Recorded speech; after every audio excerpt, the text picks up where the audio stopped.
Lutto cittadino a Udine per la morte di Shinpei Tominaga. Il sindaco incontra la famiglia. Ci sarà un'iniziativa in memoria dell'imprenditore. Si aggrava la posizione dell'aggressore accusato di omicidio preterintenzionale. Sgomento a Udine per l'epilogo dell'ultimo episodio di violenza. Bisogna fare di più, non basta l'ordinanza anti-alcol, dicono i cittadini. E sulle vetrine dei negozi compare il cartello con la scritta Giustizia per Tominaga. Sgominata in regione dalla polizia di frontiera un'organizzazione cinese che favoriva l'ingresso in Italia di connazionali. Erano costretti a vivere una sorta di schiavitù a tempo, diventando veri e propri fantasmi. Le imprese friulane guardano con sempre più attenzione all'idrogeno. Al centro di una 2 giorni ospitata a Palazzo Toriani a Udine in collaborazione con l'università e Confindustria, presenti studiosi da tutto il mondo. Deulofeu non sarà nella rosa dell'Udinese all'inizio del prossimo campionato, comunicarlo su Instagram i bianconeri e lo spagnolo. Poi il 10 aggiunge: quando sarò del tutto guarito tornerò in squadra.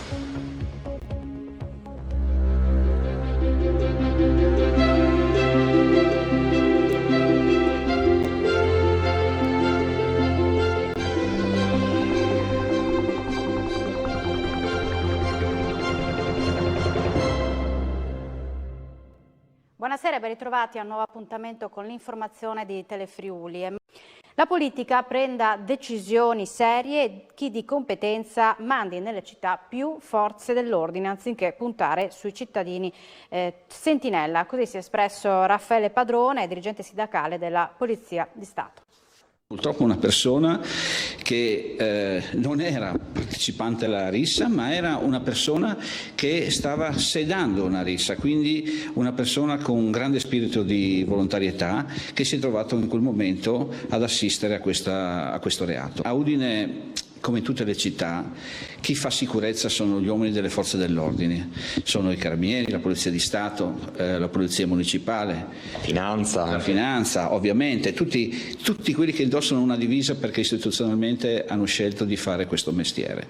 Tutte le altre cose che vengono messe in piedi, corsi sulla sicurezza, corsi sull'avvisare gli uomini delle forze dell'ordine, sono tutte cose palliative, parliamoci chiaro, specchietti per l'allodole, per la politica. Vorrei sapere se al posto di queste persone si fosse trovato uno steward della sicurezza, oggi piangeremo un volontario, oggi piangiamo una persona che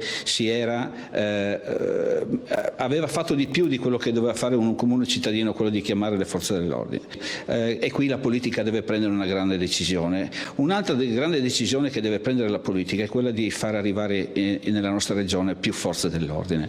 A Udine sono andate via 8 persone, ne arrivano altre 5, sono sotto di altre 20, di organico di 20 persone, Pordenone siamo sotto di oltre 100 persone.